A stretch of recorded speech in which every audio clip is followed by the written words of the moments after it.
Maths third chapter எடுத்துக்காட்டு 3.59 பார்க்க போகிறோம். சம் பார்க்கறதுக்கு முன்னாடி இது வரைக்கும் நம்ம சேனலை சப்ஸ்கிரைப் பண்ணாதவங்க சப்ஸ்கிரைப் பண்ணி சப்போர்ட் பண்ணுங்கள்.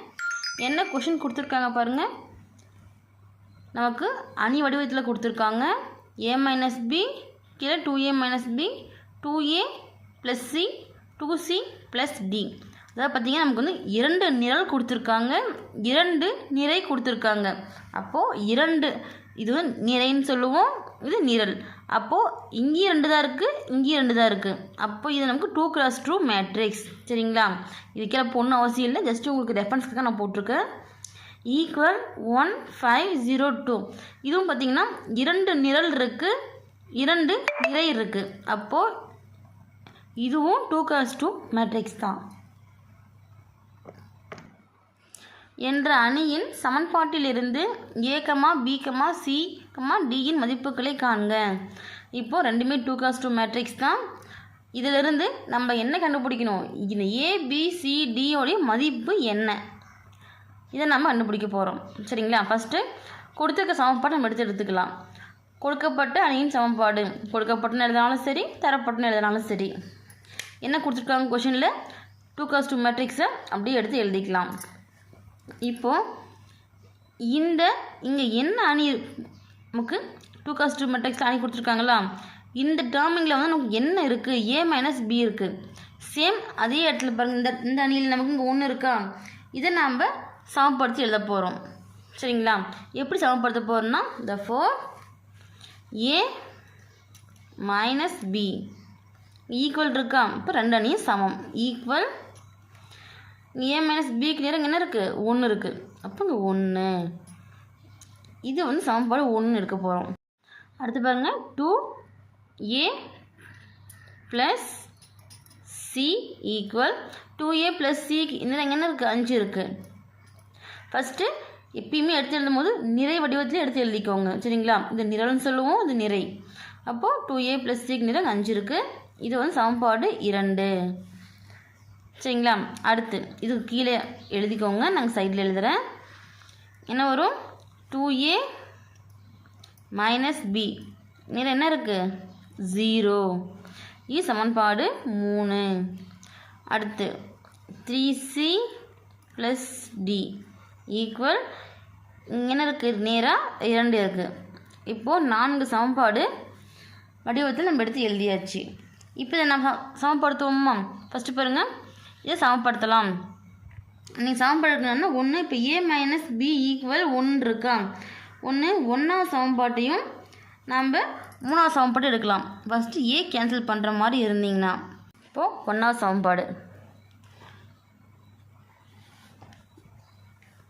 இதில் நீங்கள் ஃபஸ்ட்டு b கேன்சல் பண்ணுறீங்க அப்படின்னு பார்த்தீங்கன்னா, இப்போ அப்படியே எடுத்து எழுதிக்கலாம். நீங்கள் a மைனஸ் பி ஈக்குவல் 1. அடுத்து 3வது சமன்பாடு என்ன? 2a minus b equal 0. b cancel பண்ணுறீங்க அப்படின்னா சமன்பாடு எதுவுமே பண்ண தேவையில்லை, அப்படியே எடுத்து எழுதிக்கலாம். இல்லை a கேன்சல் பண்ணுறீங்க அப்படின்னா சமன்பாடு 1 வந்து 2ஆல் பெருக்குனிங்கன்னா a கேன்சல் ஆகிடும் குறி மாற்றும் போது. சரிங்களா? குறி மாற்றிக்கலாமா? மைனஸ்ஸு இங்கே ப்ளஸ் இருக்குது, மைனஸ் இருக்குது, ப்ளஸ் இருக்குது, minus.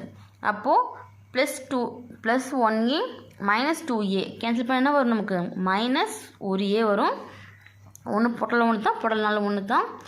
Plus b minus b cancel ஆகிடும். ஈக்குவல் 1 மைனஸ் 0 0 கூட்டங்களை கழிச்சாலும் அதே மதிப்பு தான் கிடைக்கும். இப்போ 1. சரிங்களா? இப்போ 2 பக்கம் மைனஸால் பெருக்கணும்னா என்ன வரும்? இப்போ மைனஸால் பெருக்கும் போது மைனஸ் இன்ட்டு மைனஸ் ஏன்னு வரும். இங்கே மைனஸ் இன்ட்டு 1 வரும். மைனஸ் ப்ளஸ் ஆகிடும். இங்கே -1 அப்படியே வந்துடும் இல்லையா? ஷார்ட்டாக இந்த பக்கம் இருக்க மைனஸ் ஏ இங்கே ஏ மட்டும் வச்சுட்டு மைனஸ் இங்கே வரும்போது மைனஸ் டேமாக மாறிக்கும். இப்படி எடுத்து எழுதிக்கலாம். சரிங்களா? இப்போ ஏவோட மதிப்பு கண்டுபிடிச்சாச்சு. இப்போ ஏன் மதிப்பை வந்து சமன்பாடு இப்போ 1 அப்படின்னா 2 பிரதியீடு செய்யலாமா? சமன்பாடு 1 பிரதியீட முடிஞ்ச அளவுக்கு எந்த நம்பர் சின்னதாக இருக்கோ அந்த சமன்பாட்டிலே பிரதியீடு செய்யுங்க. 1 பிரதியிடும் போது 1வது சமன்பாடு என்ன? a minus b equal 1. இப்போ ஏவோட மதிப்பு -1 மைனஸ் பி ஈக்குவல் 1. இந்த -1 ஈக்குவல் இந்த பக்கம் வந்துச்சுன்னா +1 மாறுமா? மைனஸ் பி அப்படியே வச்சுட்டு இந்த 1 மைனஸ் 1 இங்கே வந்துச்சுன்னா ப்ளஸ் 1 மைனஸ் பி ஈக்குவல் 2. இந்த மைனஸ் இங்கே வந்துச்சுன்னா பி இஸ் ஈக்குவல் மைனஸ் 2. மைனஸால் பிறகுனாலுமே ஆல்ரெடி நம்ம மேலே போட்டது தான் ஏ ஃபார்மில் சேம் அதே மெத்தடில் தான் வரும். இப்போ நம்மக்கிட்ட ஏவோட மதிப்பு இருக்குது, பியின் மதிப்பு இருக்குது. இதை வச்சு சிடியை மதிப்பு கண்டுபிடிக்க முடியுமா? சியோட மதிப்பு. அடுத்து பாருங்கள், 4வது சமன்பாடு. 4வது சமன்பாடு பார்த்தீங்கன்னா 3c + d = 2ன்னு வருது நமக்கு. அதே 2வது சமன்பாடு பாருங்கள், 2a + c = 5ன்னு வருது. நம்மக்கிட்ட ஆல்ரெடி ஏவோட மதிப்பு இருக்குது, அப்போ கண்டுபிடிக்க முடியும். இப்போ ஏயின் மதிப்பை சமன்பாடு 2ல் பிரதியிட. 2 போட்டு ரவுண்ட் பண்ணாங்கன்னா அதுக்கு மீனிங் பார்த்தீங்கன்னா சமன்பாடு. சரிங்களா?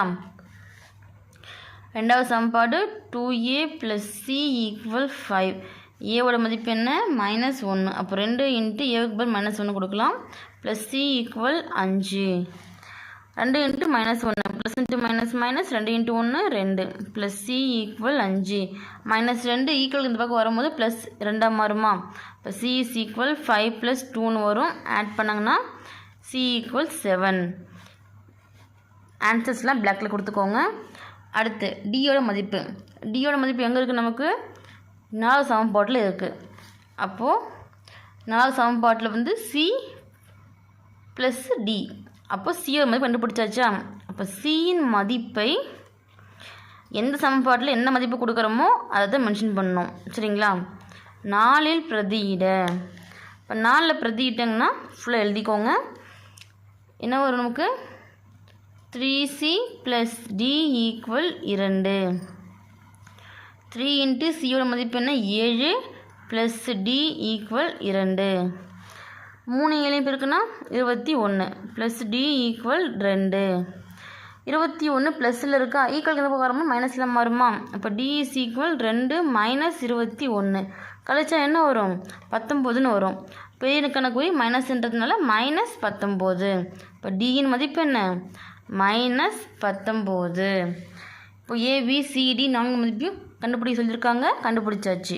அப்போ therefore A, B, C, D உடைய மதிப்பு என்ன? -1, -2, 7, -19 இல்லையா? அப்படி நேரம் வந்து A = -1, B = -2, C = 7, D = -19 அப்படி எடுத்து எழுதிட்டாலும் சரி.